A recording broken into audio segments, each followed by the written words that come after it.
Na alegria do Espírito Santo, nós saudamos a você que nos acompanha no programa Razões da Fé deste domingo, dia 29 de dezembro de 2024, festa da Sagrada Família. Nós celebramos hoje a Sagrada Família de Nazaré, Jesus, Maria e José.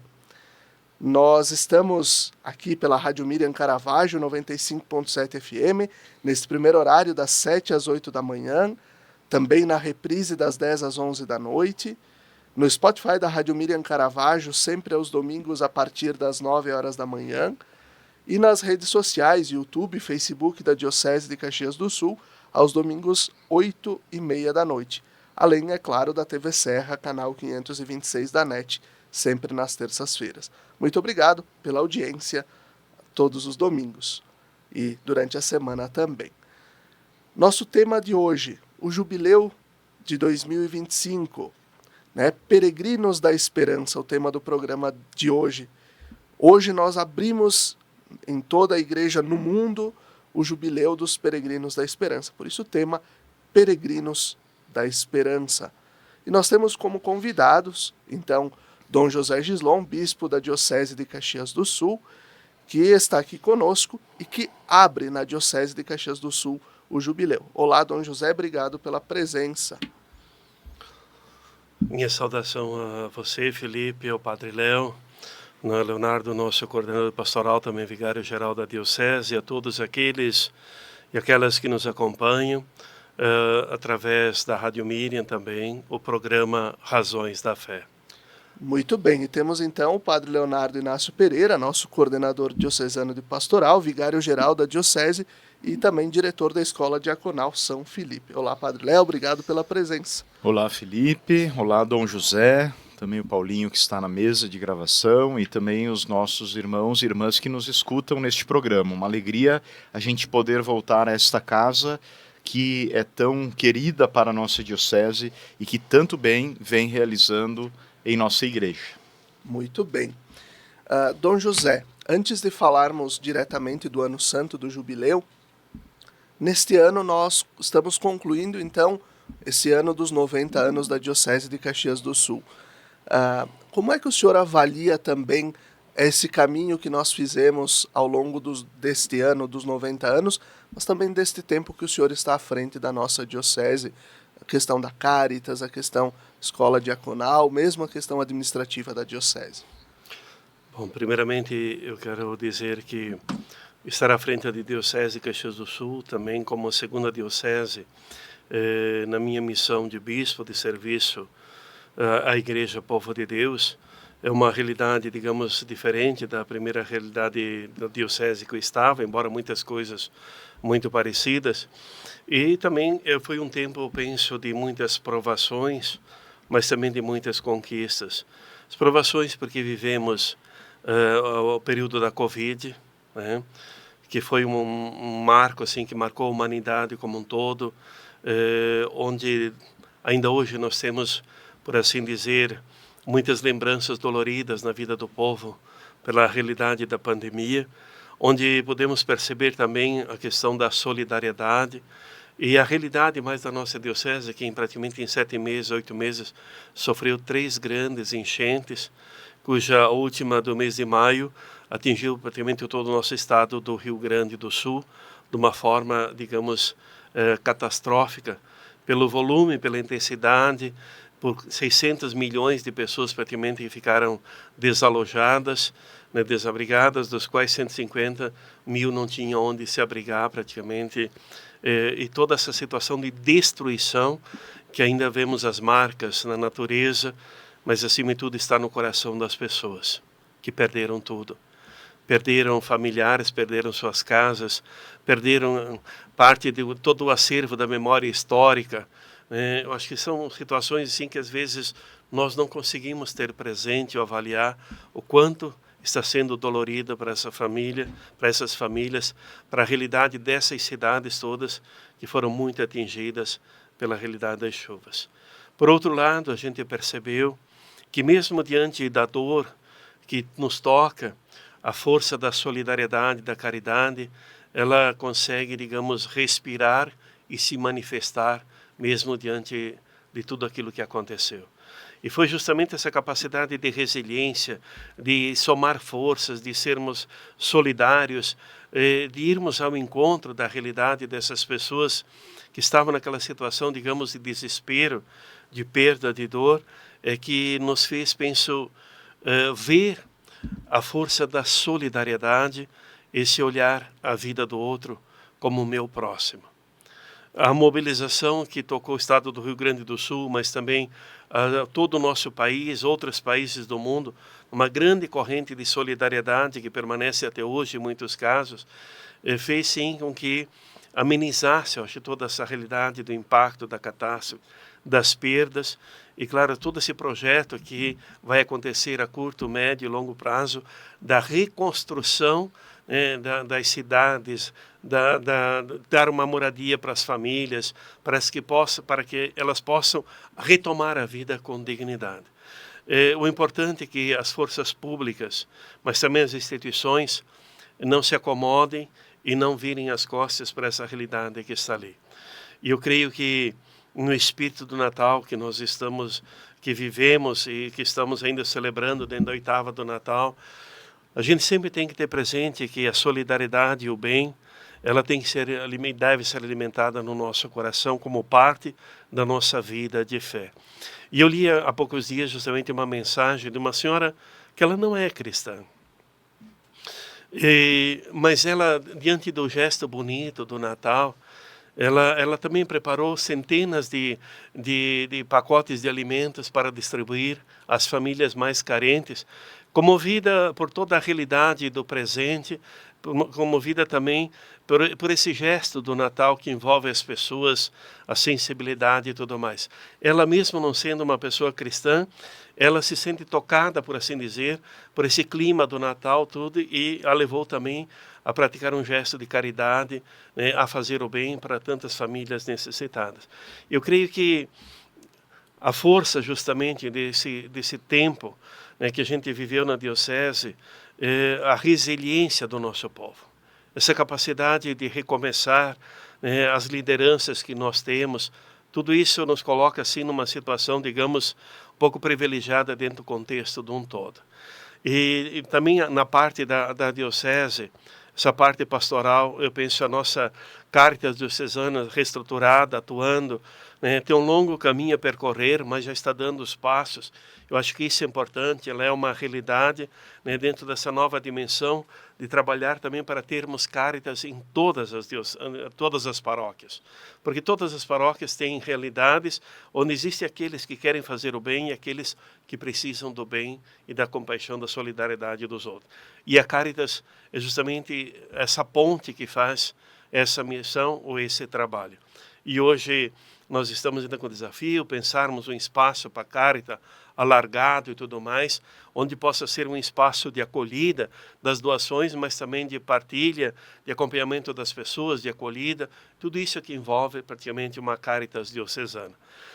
Depois eu acho que um lado bonito também, a Escola Diaconal São Felipe Neri, uma realidade da nossa diocese, que, claro, a pandemia nos impediu de iniciarmos, né, antes, mas assim que foi possível foi iniciada, e nesse ano 2025, por exemplo, conclui esse período de formação acadêmica, né, os 4 anos, né? Então nós temos que agradecer a Deus porque vimos que temos pessoas, homens, que têm vocação para servir o Senhor também no ministério diaconal. Lembrando que o diaconato é uma vocação, né? É um ministério, uma vocação, um ministério ordenado, e um ministério que por 600 anos foi o principal suporte na igreja aos bispos nas dioceses, né? E temos figuras de grandes diáconos, santos, né, tipo São Lourenço Marte e tantos outros, né, que deram assim a vida pelo serviço da caridade na igreja, para cuidar com os pobres, para servir a igreja, povo de Deus.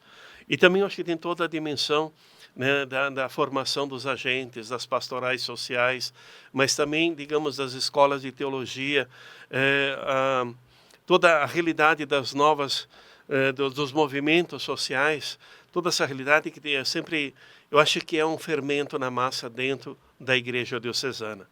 E nós não podemos esquecer também a missão dos padres, né, que estão ao serviço do povo de Deus nas várias realidades que compõem a nossa diocese, do ponto de vista social, mas também do ponto de vista geográfico, cultural, etc. Assim como as milhares de lideranças que atuam nas nossas paróquias, nas nossas comunidades. Basta lembrar o grande serviço feito pelos ministros e ministras extraordinários da Sagrada Comunhão Eucarística, a grande e nobre missão dos catequistas, né, que preparam as novas gerações de cristãos, né, para atuarem e receberem os sacramentos também na comunidade.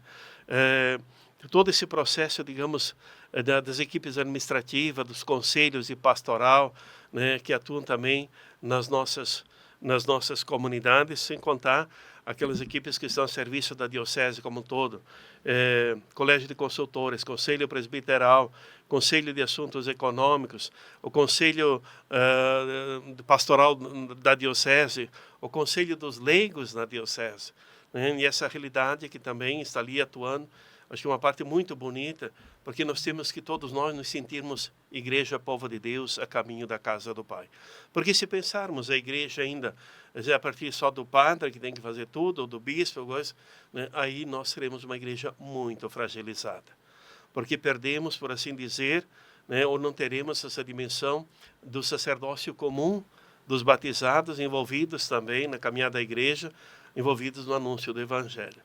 A igreja ela será sempre mais uma igreja missionária, uma igreja viva, participativa, quanto mais os leigos estiverem envolvidos e se tornarem também protagonistas do Evangelho na realidade do mundo em que vivemos. O Papa Francisco, né, ele lançou um grande desafio, uma igreja em saída, missionária, né, uma igreja que evangeliza e se deixa também evangelizar pelo tempo, pela história, pela realidade do mundo em que vivemos. E claro que o ser cristão, hoje, pode ser um grande desafio, se nós olharmos do ponto de vista da proposta do Evangelho, né, do testemunho, porque nós não estamos mais, digamos, numa sociedade católica, nem inteiramente cristã, nós estamos numa sociedade multiétnica, multireligiosa, né? Então, a identidade de cada um, a profissão da fé de cada um, será a marca praticamente visível na sociedade. E creio que a Igreja Diocesana de Caxias do Sul é uma igreja que teve um passado muito forte, com muitas vocações, né, que daqui partiram para trabalhar em várias realidades do Brasil e do mundo, né, levando essa nossa realidade cultural, esse nosso jeito de ser, tudo mais. Hoje também nós temos desafios no campo, digamos, vocacional, como toda a igreja no Rio Grande do Sul, em outros lugares também, mas eu penso que uma das coisas bonitas é a força da oração, né? Eu vejo todo o trabalho das zeladoras e capelinhas, né? Essas missionárias de Nossa Senhora, né, que fazem esse bonito trabalho, justamente ajudando as famílias a conservarem, a cultivarem no coração, na vida, no ambiente familiar, a força da fé, da devoção mariana e, ao mesmo tempo, a força da presença materna de Maria na família, né? A mãe protetora nas famílias. E essa força também na questão da colaboração para a formação das vocações. Eu penso que são todas forças que estão presentes na nossa igreja. E nós, como princípio, bispo, coordenação de pastoral, clero e todas as forças envolvidas nas pastorais também, cuidarmos das lideranças, né? A formação das lideranças. Eu penso que a igreja tem que ter um olhar muito forte nesse sentido de cuidar e acompanhar a formação das lideranças. Porque quanto mais nós tivermos leigos e leigas preparados e formados, conscientes do que é ser a igreja, com amor à igreja, envolvidas na caminhada da igreja, mais a igreja, digamos, desempenhará a sua função, não só na realidade local, mas também no mundo, né? No mundo. E por isso é sempre importante essa abertura de acolher a realidade do leigo, preparar o leigo e acompanhar também o leigo na missão, né? Acompanhar o leigo na missão. A nossa igreja no Brasil, ela serve de modelo praticamente para o mundo. Porque depois do Concílio Vaticano II, talvez foi a igreja no mundo que mais fez um trabalho de envolvimento dos leigos e preparação das lideranças leigas para atuarem nas pastorais, para atuarem na vida da igreja. Hoje nós temos o que seria, por exemplo, das nossas comunidades, sem a presença dos leigos, das nossas paróquias, seríamos uma igreja, digamos, bastante fragilizada nesse sentido. E graças à força, à participação dos leigos nos vários ministérios da igreja, a igreja hoje, digamos, tem um rosto de ação, de missão, e acima de tudo pode ser essa presença missionária, caritativa, mas também evangelizadora, pela participação também, pela presença de tantos leigos e leigas que nos ajudam e participam através da força da fé, atuando na vida da igreja em nossas comunidades. Muito bom, que bom termos essa grande coleta, né, que Dom José faz da história da igreja, mas também da nossa realidade diocesana, para também nos situarmos onde estamos, para sabermos para onde queremos caminhar também. E eu pergunto ao Padre Léo, nós estamos, né, Papa Francisco nos chama a esta igreja em saída, mas uma igreja de comunhão, participação e missão. Nós estamos em pleno processo de construção do nosso plano de pastoral. Em que pé estamos? Como vamos caminhar no próximo ano, nos próximos anos, com o novo plano de pastoral? Então, primeiramente dizer que nós estamos escutando muito o nosso Papa e estudando o relatório final do Sínodo dos Bispos, da última Assembleia do Sínodo, que nos oferece alguns pontos assim fundamentais para a gente pensar uma visão de igreja capaz de adentrar no coração das pessoas e tornar cada vez mais próxima a igreja das pessoas. Então, como diocese, nós estamos agora num processo muito bonito que começou já em julho deste ano, né? Na verdade, já estamos no próximo ano deste ano, em que o Conselho Diocesano de Pastoral sugeriu a gente fazer uma escuta do povo de Deus, de cada uma das 980 e poucas comunidades da nossa diocese, para a gente ver como é que está a saúde das nossas comunidades, né? A gente entende que uma coisa foi quando as comunidades foram fundadas, elas tinham uma motivação espiritual, pastoral e assim por diante. Hoje, talvez, em algumas delas, as motivações não sejam as mesmas. Então a gente quer entender esses processos e entender os atores que estão envolvidos neste momento na vida dessas comunidades. Então, estamos assim num processo de escuta. Começamos em outubro, já sabemos de comunidades que já escutaram, já formaram, inclusive, os seus missionários assessores, né? E iremos até o dia 30 de junho, escutando as 980 comunidades. Entre mentes, teremos a Assembleia dos Bispos, em maio, que irão aprovar as novas diretrizes da ação evangelizadora da Igreja no Brasil. Então, nós vamos receber criativamente estas diretrizes com a ajuda de assessorias da CNBB, da Conferência dos Bispos do Brasil, que irão nos ajudar a acolher as diretrizes. Os assessores também vão nos dar uma ajuda para ler a realidade da nossa diocese, porque nós podemos até fazer isso, iremos fazer. Iremos ler como coordenação de pastoral, mas também queremos que alguém de fora nos ajude a ler esta realidade, para a gente poder pensar as linhas de trabalho a partir da escuta e a partir daquilo que a igreja em todo o país pretende desenvolver nos próximos anos. Então, é mais ou menos esse percurso que nós estamos vislumbrando para darmos estes passos neste próximo ano, sobretudo 2025. Muito bem, muito bem. Nós percebemos uma igreja viva, atuante, que caminha, que escuta, que acolhe, e por isso a gente também faz este caminho em todas as pastorais. Creio que grande parte das pastorais também estão fazendo este processo de escuta, de visita, de contato com as regiões também de pastoral. E assim a gente conclui este primeiro bloco do nosso programa Razões da Fé, do dia 29 de dezembro. Fique com a gente, até daqui a pouco.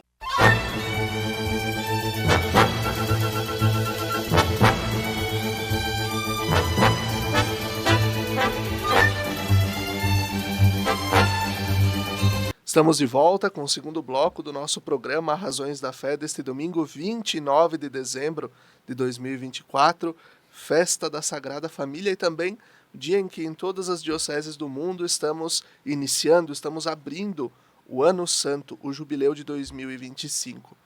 Nosso tema do programa de hoje é Peregrinos da Esperança, que também é o tema do nosso jubileu.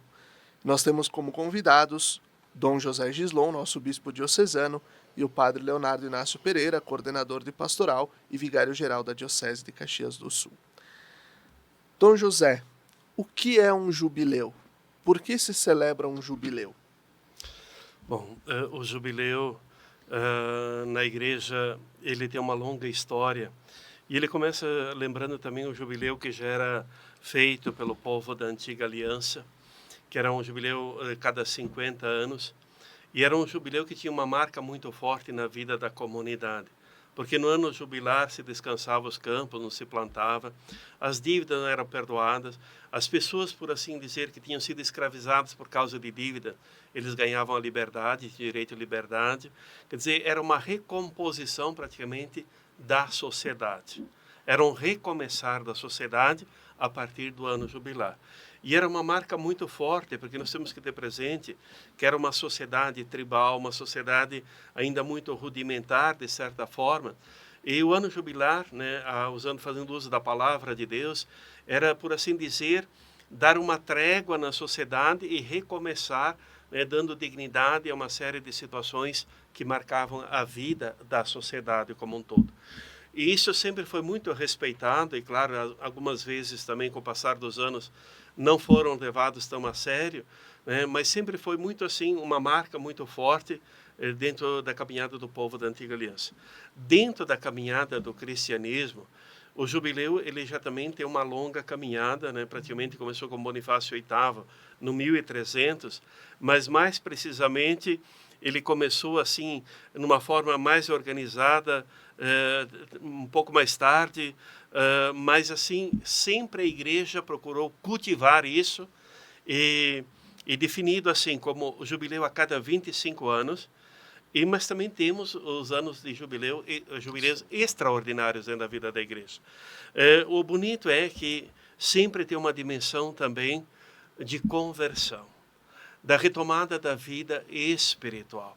E a abertura da Porta Santa, justamente, é uma marca, né, do ano jubilar, que começou oficialmente, digamos, esse ano, no dia 24 de dezembro, né, o ano jubilar de 2025, quando o Papa Francisco, na Missa do Galo, por exemplo, celebrada na Igreja de São Pedro, em Roma, na Basílica de São Pedro, ele fez a abertura da Porta Santa. E na abertura da Porta Santa, lembrando também o Concílio de Éfeso, né, que tratou da Theotokos, né, de Maria, né, a mãe de Deus e a mãe de Jesus. O Papa Francisco convidou também pessoas de outras igrejas cristãs para participarem na entrada da Porta Santa, né, como sinal também de comunhão, um sinal, digamos, daquilo que nos aproxima como povo de Deus a caminho da casa do Pai. Eu acho que tudo isso, tendo em vista praticamente essa realidade de uma igreja em saída, uma igreja acolhedora, uma igreja de comunhão. Por coincidência, né, esse 2025, né, que nós estamos celebrando, são 1.700 anos do Concílio de Nicéia.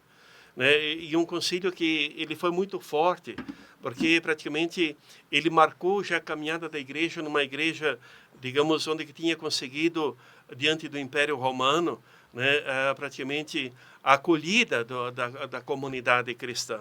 Então, uma igreja começava já de um jeito diferente, né, tratando com as várias igrejas, os patriarcados de Alexandria, de Constantinopla, de Jerusalém, né, de outros lugares, de Antioquia, em busca de uma comunhão. Né, de uma comunhão. E símbolo disso é o creio, né, constantinopolitano, que foi também colocado nesse sentido, onde que dá praticamente essa defesa da fé, essa profissão da fé em comum. E toda essa caminhada que estamos vivendo, justamente já dentro do ano jubilar, né, o Papa quis também abrir outras portas santas. Porque no dia que se abre a Porta Santa em todas as dioceses, justamente hoje, 29 de dezembro, o Papa Francisco também abre, por assim dizer, a Porta Santa na Catedral de São João do Latrão, né? Então, nas dioceses não tem abertura da Porta Santa, tem a abertura do ano jubilar. Mas em Roma o Papa vai abrir, por assim dizer, né, a Porta Santa também na sua catedral. Depois terá a abertura da Porta Santa na igreja de uma prisão, né, de Ribíbia, lembrando justamente dos encarcerados, o Cristo que liberta, né, a passagem da Porta Santa, também como uma forma de vida nova para os encarcerados e tudo mais. Depois terá a abertura também da Porta Santa na igreja de Santa Maria Maior, né, e também na São Paulo Fora dos Muros, que são as basílicas papais São Pedro, São João do Latrão, São Paulo Fora do Muro e Santa Maria Maior. Então, simbolizando justamente esses lugares onde os peregrinos percorrem quando vão a Roma para o ano jubilar ou para o ano santo, né? E é muito simbólico isso. O ano santo, praticamente, ele sempre foi um marco de peregrinação, né? O ano jubilar. E se colocar-se a caminho. Mas não é só caminhar, é, acima de tudo, percorrer um caminho interior. Um caminho interior de espiritualidade, de conversão, de deixar-se tocar também pela graça de Deus, ou perceber justamente essa presença de Deus na nossa vida, né? Um Cristo que liberta, né? E a porta, justamente passar a Porta Santa, significa começar uma vida nova, né? Começar uma vida nova. E eu penso que tudo isso que vamos celebrar durante esse ano 2025, ele será muito importante também para o fortalecimento da vida espiritual das pessoas, principalmente depois de todo o isolamento que nós vivemos pela pandemia, onde muitas pessoas se distanciaram da vida de comunidade, da vida de fé, ou praticamente se fecharam no seu pequeno mundo, né? E a humanidade, quando se fecha, ela se empobrece do ponto de vista espiritual, humanitário, mas também caritativo, etc. E o jubileu, ele nos coloca novamente a caminho. Roma está esperando praticamente 35 milhões de peregrinos, né, nesse ano santo. E é importante perceber que para lá peregrinam pessoas de todas as realidades do mundo, né? Das igrejas mais antigas, das igrejas mais jovens, dos 5 continentes, e porque a força justamente da igreja na figura central do Papa, sucessor de Pedro, ela nos dá uma unidade. Independente da nossa cultura, das nossas tradições, que norteia cada povo, cada país, mas na fé nós temos um princípio que nos une a pessoa de Jesus Cristo, mas também na igreja a figura do sucessor de Pedro, que é o Papa. Lembrando que na igreja, digamos, católica, apostólica, romana, nós temos vários ritos, né, na forma de celebrar a vida de fé. São praticamente 18 ritos, né? Nós temos o rito católico romano, o rito do Sírio-Malabar, Malankar, o siríaco. Nós temos o rito, digamos, católico ucraniano, né, grego-católico. Nós temos, digamos, os ritos melquita, maronita, tantos outros ritos de povos que vivem em outros países, com tradições também milenares, mas mantemos a comunhão no sucessor de Pedro. E eu penso que dentro desse princípio, o ano jubilar deve ser visto como um ano da graça de Deus na nossa vida, na vida das nossas comunidades, na vida das nossas igrejas particulares, né? E, por exemplo, na nossa diocese, que será aberta justamente no domingo 29, nesse domingo 29, aqui também está o princípio da comunhão com a proposta do Papa Francisco, né? Porque acontece em todas as dioceses do mundo. E o Papa também, no mesmo dia, vai abrir a porta da sua catedral diocesana, que é a igreja de São João do Latrão, em Roma, para também manter ele a comunhão com todas as catedrais do mundo todo. Então, acho que é bonito. Eu acho que celebrarmos juntos, como povo de Deus, é caminho, respeitando as diferenças culturais, históricas, mas unidos na pessoa do Cristo, unidos no sucessor, com o sucessor de Pedro, o Papa Francisco. Padre Léo, nesse sentido, por que peregrinos da esperança? Por que o Papa chama a gente a olhar o horizonte com esperança e não ficar esperando parados, mas caminhar, sermos peregrinos? Certo. Primeiro, se a gente olhar o logotipo do Jubileu, nós vamos encontrar ali são 4 figuras coloridas, né, representando a humanidade dos 4 cantos da Terra, que estão digamos assim, uma delas, ela está segurando a cruz como que ela se prolonga como uma grande âncora, né? E esta cruz, então, ela está fixada e essas 4 figuras, elas estão sobre as ondas. As ondas no logotipo, elas querem representar esta situação que há pouco o Dom José partilhava conosco, de um tempo que a humanidade está em reconstrução, embora nós estejamos assim vivendo situações de muita dificuldade e sofrimento em muitas partes do mundo, com o avanço de guerras, com a perda de valores, com digamos assim, o indiferentismo religioso, e também as ondas do relativismo, que são marcas profundas no nosso tempo atual, né? Quando a gente vê, por exemplo, governos legitimando o aborto, né, aprovando a eutanásia. Então, são ondas que realmente fazem com que a gente perceba a necessidade de estarmos ancorados em valores que marcam a nossa espiritualidade cristã. E peregrinos, Dom José falava, peregrinos da esperança. Por quê? Porque sobre estas ondas nós precisamos navegar, não podemos fugir dessa realidade. E o Papa quer nos mostrar exatamente isso, que nós temos onde ancorar as nossas forças, as nossas energias, que é na encarnação do Verbo Divino, é na pessoa de Jesus Cristo que se fez carne. Originalmente, né, o jubileu era celebrado a cada 50 anos, segundo a tradição bíblica judaica, e depois, daí, com o tempo, a igreja foi percebendo a necessidade de celebrar a cada 25 anos os jubileus ordinários. E o que celebra o jubileu, né? Dom José falava para a gente. Celebra a encarnação do Verbo. Deus se faz carne na nossa realidade humana. Ele se faz homem, ele se faz gente como a gente, para nos divinizar.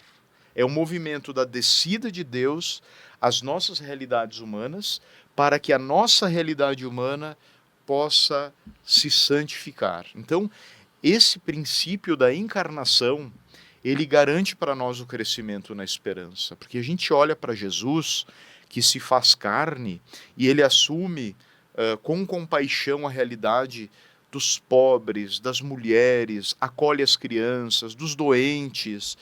Nós vemos assim um cuidado paterno e materno de Deus com o ser humano, que é visibilizado na pessoa de Jesus. Então, quando a gente celebra o jubileu, nós estamos também enaltecendo a encarnação de Cristo. Ele se faz carne. E isso é motivo de esperança para cada um de nós. Porque quem de nós mereceria a salvação, né? Nenhum de nós merece, né? Mas o Senhor quer fazer com que nós mereçamos. E por isso ele mesmo se faz carne, habita no meio de nós e nos dá a alegria de podermos crescer na esperança, olhando para o seu Filho Jesus, que habitou no meio de nós. Então, talvez um dos princípios mais importantes do jubileu é o enaltecimento de que o Verbo se fez carne nas realidades de sofrimento. E por isso a gente pode alimentar a esperança. A gente poderia dizer que o jubileu é querigmático também, no sentido de o hino do jubileu, uma das últimas frases do próprio hino, do refrão do hino vai dizer assim: no caminho eu confio em ti. É um caminho de conversão, é um caminho também de transmissão de fé e de nós podermos também aceitar este Cristo que vem. Deus amou tanto o mundo que enviou o seu Filho para que todo aquele que nele crê não pereça, mas tenha vida eterna. Evangelho de São João, né? Então, o jubileu, ele tem essa capacidade de fazer com que a gente volte ao primeiro amor, que é o anúncio do querigma. O que é o querigma? Deus se faz ser humano para fazer com que o ser humano se volte para Deus. Então, o jubileu também é um chamado muito forte à reconciliação. A nossa reconciliação com essa visão de Deus, né? Porque muitas vezes, né, Dom José, a gente tem uma visão assim de um Deus tão distante, tão longe, lá nas alturas. E o jubileu quer nos ajudar a percebermos que Deus se faz tão próximo, se faz numa criança, num menino Jesus, né? E por isso ele é querigmático nesse sentido, ele faz com que a gente se reconcilie com Deus, a gente volte para Deus como Deus pensa que nós devamos voltar para Ele, né? Então, a reconciliação, depois a gente pode conversar um pouco mais sobre isso, né? Porque a reconciliação é com Deus, é com a igreja, é conosco mesmos, é com a criação. O Papa ele deixa claro também que o jubileu é um chamado para a gente se reconciliar com a criação divina, né? Com tudo que existe de criado no nosso mundo. E assim a gente conclui o segundo bloco do nosso programa Razões da Fé deste domingo, dia 29. Fique com a gente, até daqui a pouco.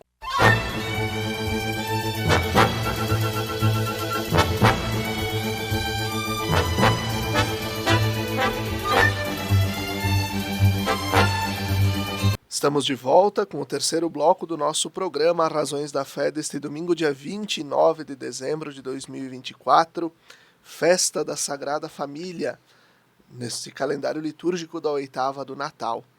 Nós também hoje celebramos em todas as dioceses do mundo a abertura, o início do Jubileu 2025, Ano Santo dos 2025 anos do nascimento de Jesus, da encarnação do Verbo, com o tema Peregrinos da Esperança, que é o tema também do nosso programa de hoje. Temos como convidados Dom José Gislon, nosso bispo diocesano de Caxias do Sul, e o padre Leonardo Inácio Pereira, vigário-geral e coordenador de pastoral da Diocese de Caxias do Sul. Padre Léo, como é que nós vamos celebrar o jubileu, né, este ano santo, na Diocese, recordando também as nossas regiões de pastoral? Muito bem. Hoje à noite, 29, dia da Sagrada Família, nós teremos, então, a abertura na nossa Diocese de Caxias do Sul e em todas as dioceses do mundo. O que é pedido? O Vaticano pede para as igrejas do mundo, né? Que seja feita uma pequena peregrinação de uma igreja ou de um lugar distinto da catedral até a catedral. Então, nós hoje, às 18 horas, teremos a Collectio, que é, digamos assim, a reunião do povo de Deus, na Igreja São Pelegrino, ali na Avenida Itália, em Caxias do Sul, Avenida Itália e Avenida Rio Branco. Então o Dom José estará ali conosco, presidindo esse momento de abertura, né, na igreja, e vamos partir dali da Igreja São Pelegrino com a cruz, que é uma cruz histórica da Catedral de Caxias, será transportada, ela estará à frente como a nossa âncora, né? A ideia é essa, né? Que ela seja a grande motivadora para a nossa celebração de abertura do jubileu. E enquanto formos subindo a Sinimbu, iremos fazendo algumas orações, rezando salmos, cantando a ladainha de Todos os Santos, conforme o dicastério para o culto divino pediu para todas as dioceses. Ao chegarmos na catedral, o Dom José vai apresentar a cruz, né, para a gente, vai repetir aquela frase que na Sexta-feira Santa a gente costuma cantar, né, eis o lenho da cruz, do qual pendeu a salvação do mundo, vinde e adoremos, né, essa oração. Daí entraremos na catedral e iremos imediatamente à pia batismal, onde será feita a bênção da água, né? E depois o povo de Deus será aspergido com aquela água. E da pia batismal nos dirigiremos até a mesa da palavra e a mesa do altar. Então é esse movimento, a cruz que nos leva à ressurreição, batismo, renovação das promessas batismais, aspersão com água benta, e nós nos alimentamos da palavra e da Eucaristia. Então, a celebração de abertura é muito simples, mas ela é muito rica. os ritos presentes, eles são, a gente diz assim na teologia, né, mistagógicos, porque o rito nos leva a chegarmos no mistério divino. Então, nós teremos esta celebração. Depois, as regiões pastorais da diocese, elas elegeram igrejas que serão, digamos assim, igrejas de peregrinação, de modo que, vamos pensar aqui, a região de Farroupilha, né? Naturalmente tinha que ser o Santuário de Caravaggio. Então, a igreja escolhida para ser a igreja de peregrinação durante o ano todo será o Santuário de Caravaggio. O Santuário de Caravaggio, bem como Bento Gonçalves, o Santuário de Santo Antônio. Nova Prata, o Santuário de Nossa Senhora Aparecida e São João Batista. A região de Garibaldi será a igreja matriz de Daltor Filho ali, né? A igreja São João Batista também, né? Então a região pastoral escolheu essa igreja para ser a igreja referencial. Que é um dos extremos da nossa diocese. Que é um dos extremos de nossa diocese. Então veja que interessante, né? Os padres e o conselho de leigos daquela região decidiu essa igreja. Por quê? Para ajudar também aqueles que estão mais nas periferias a poderem fazer a sua peregrinação. Depois, São Francisco de Paula, a igreja de São Francisco de Paula. A região de Flores da Cunha, exatamente pelo fato de a cidade, a igreja matriz de Antônio Prado, já estar vivendo um jubileu, né, da sua paróquia, a igreja de Antônio Prado. Né? Esqueci alguma? Acho que foram todas. E a catedral. Né? E a Catedral de Caxias, então, será a igreja, assim, da região pastoral de Caxias do Sul. Então, ao longo do ano, o que a gente sonha com esse jubileu? Que os diversos grupos, catequistas, leitores, músicos, empresários, forças de segurança, os catadores de lixo, as pessoas, os doentes, né, o pessoal da saúde, da educação, possa, na sua região pastoral, fazer a sua peregrinação àquela igreja referencial. De modo que, claro, tudo isso com agendamento, tem que ser muito organizado. A gente está organizando um roteiro para isso, né, para podermos oferecer as diversas igrejas que irão receber estas peregrinações, de modo que as pessoas possam receber uma catequese, fazer a sua confissão, né, e depois rezarem pelo Papa e receberem indulgência plenária também por si ou pelos falecidos. Então, é algo bonito, né, que nos faz resgatar a dimensão de que somos povo peregrino, povo que caminha e sem quem puder ir a Roma, né, Dom José, que vá, que faça essa peregrinação em Roma, mas nós aqui estamos disponibilizando de 7 comunidades que irão acolher com muito carinho os peregrinos das diversas regiões pastorais. Muito bem. Nós temos a missa, né, como o Padre Léo falava, da missa de abertura, será transmitida ao vivo aqui pela Rádio Miriam Caravaggio no domingo. Então, hoje, domingo, às 18 horas, a partir das 18 horas, saindo da igreja de São Pelegrino e depois, então, chegando até a catedral para o segmento do rito da missa, né, da festa da Sagrada Família. Dom José, falávamos anteriormente sobre a reconciliação. Qual a importância de nos reconciliarmos com Deus, com os irmãos, com a igreja, com a casa comum, como nos pede o Papa Francisco? Olha, a importância é que o ser humano ele sempre tem necessidade, eu penso, de no peregrinar da vida, de olhar para dentro de si mesmo. No dia a dia, nós vivemos muitas vezes pequenos conflitos ou grandes conflitos.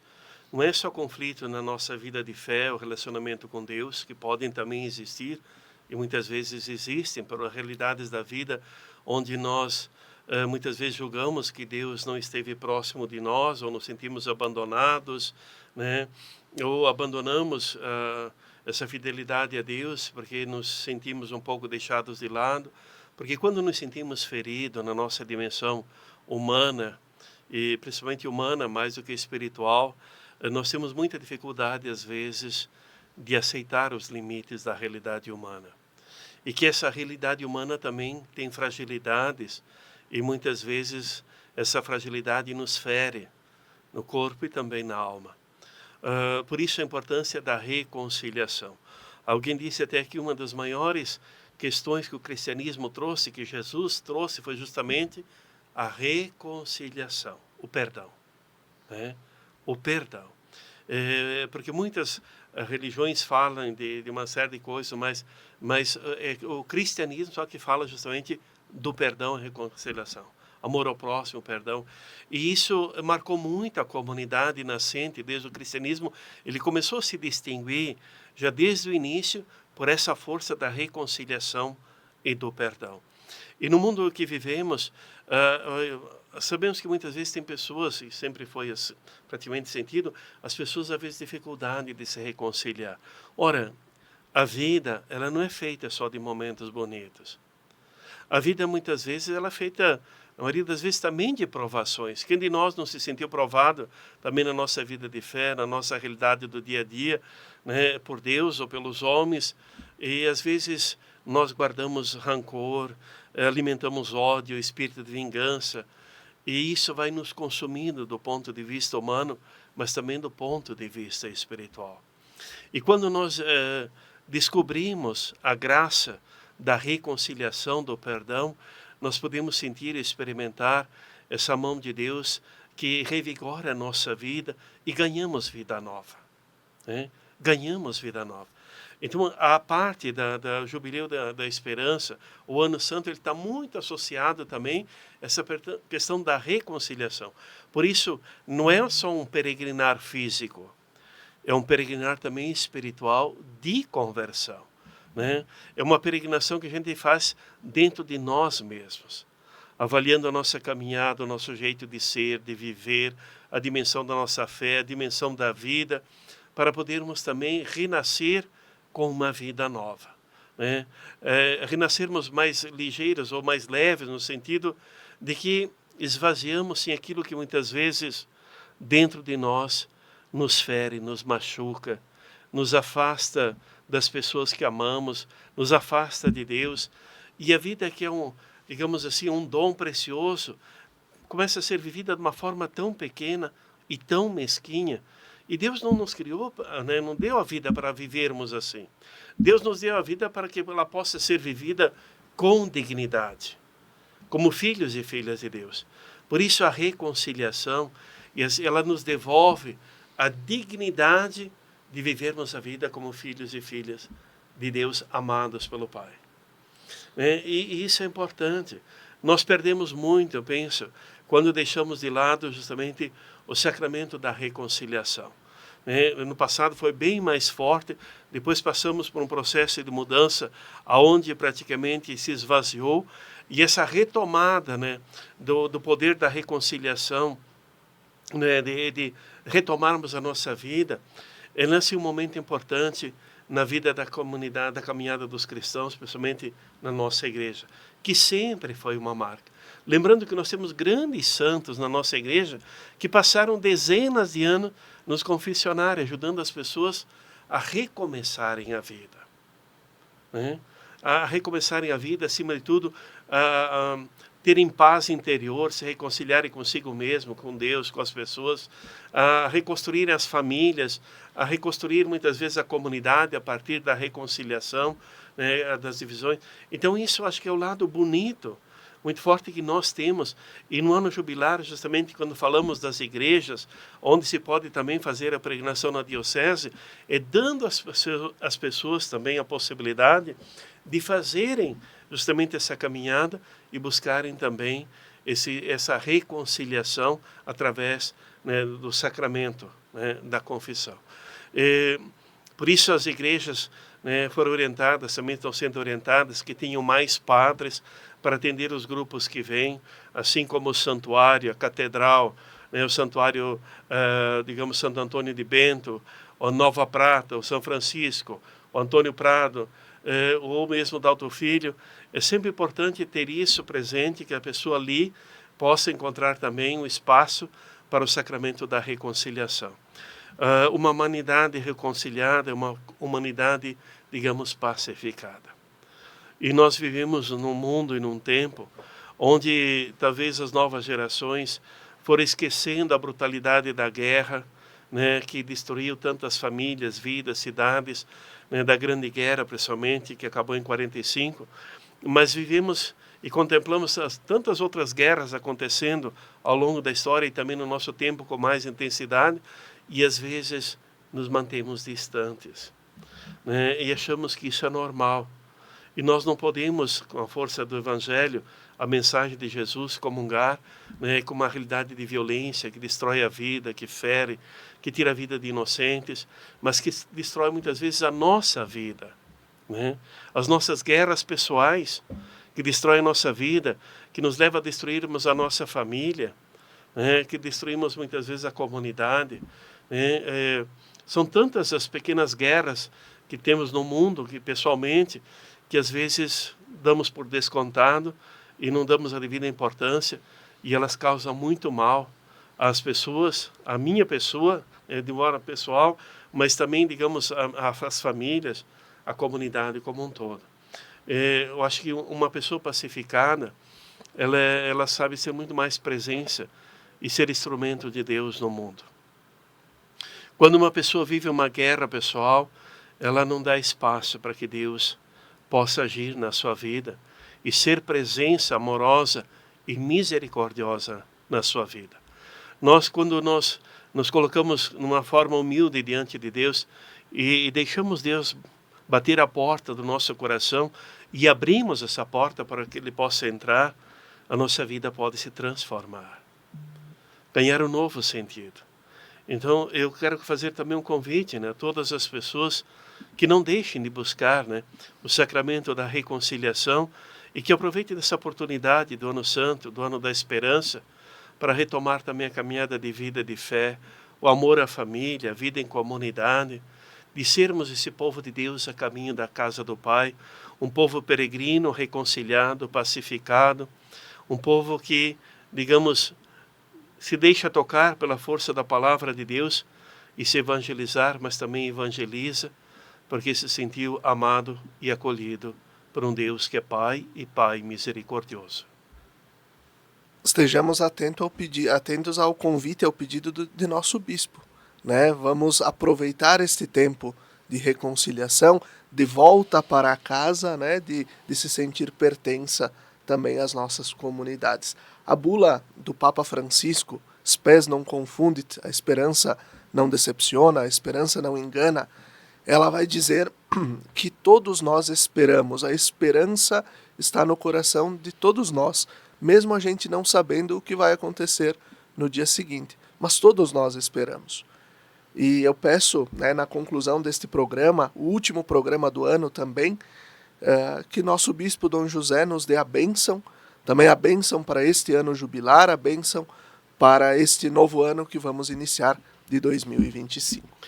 Eu quero agradecer a oportunidade a você, Felipe, e também agradecer a presença do Padre Leonardo, a Rádio Miriam, toda a equipe da Rádio Miriam, que eu acho que é um veículo que está a serviço da evangelização para toda a nossa região. Essa força presente também de comunicação junto ao Santuário de Nossa Senhora de Caravaggio.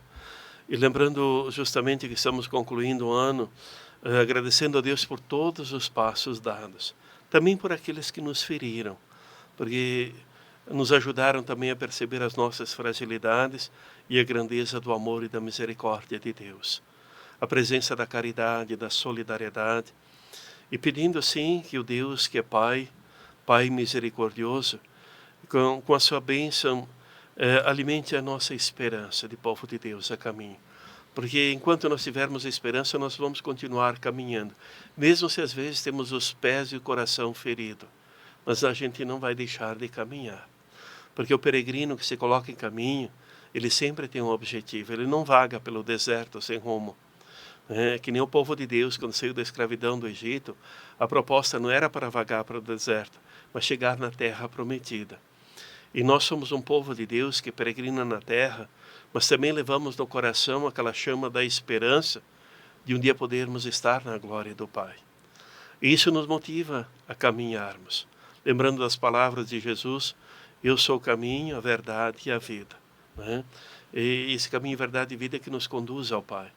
Então, essa bênção eu quero trazer presente todo o povo de Deus. Cada um na sua realidade. Desde o prisioneiro, a sua família, o empreendedor, o trabalhador, os enfermos, aqueles que cuidam dos enfermos, os pequeninos, a realidade dos jovens com sonhos e esperanças, e ao mesmo tempo com incertezas no coração, a realidade das famílias, com suas conquistas, mas também com suas feridas, né? A realidade da nossa sociedade como um todo. E diante de um Deus que é Pai, que nos olha cada um, não a partir das nossas fragilidades, mas a partir do olhar do Pai que olha os filhos com amor e ternura, porque é o amor que tem a força e a compaixão que tem a força de curar as nossas feridas, as nossas fragilidades, para nos sentirmos mais fortes no nosso peregrinar e continuarmos o peregrinar da vida. Que Deus, nosso Pai, derrame sobre todas as bênçãos do céu. Que os anjos do Senhor vos protejam, vos acompanhem sempre. E que Nossa Senhora esteja junto de vós, protegendo-vos e amparando-vos, como protegeu e amparou seu Filho Jesus. E juntamente com São José, proteja todas as vossas famílias, como proteger a Sagrada Família de Nazaré. E o Espírito Santo ilumine os nossos passos, nos dê sempre o dom da sabedoria e do discernimento diante das decisões que devemos tomar no nosso peregrinar da vida. Abençoe-vos, o Deus Todo-Poderoso, Pai, Filho e Espírito Santo. Amém. Desejo a todos um feliz e abençoado 2025, com muita esperança, com muito amor e muita fé. Que juntos consigamos continuar a peregrinação da vida de povo de Deus a caminho da casa do Pai. Muito obrigado, Dom José, obrigado, Padre Léo, pela presença. E assim nós concluímos o último Razões da Fé deste ano de 2024, desejando a você um feliz e abençoado Ano Santo de 2025. Até o próximo domingo, fique bem!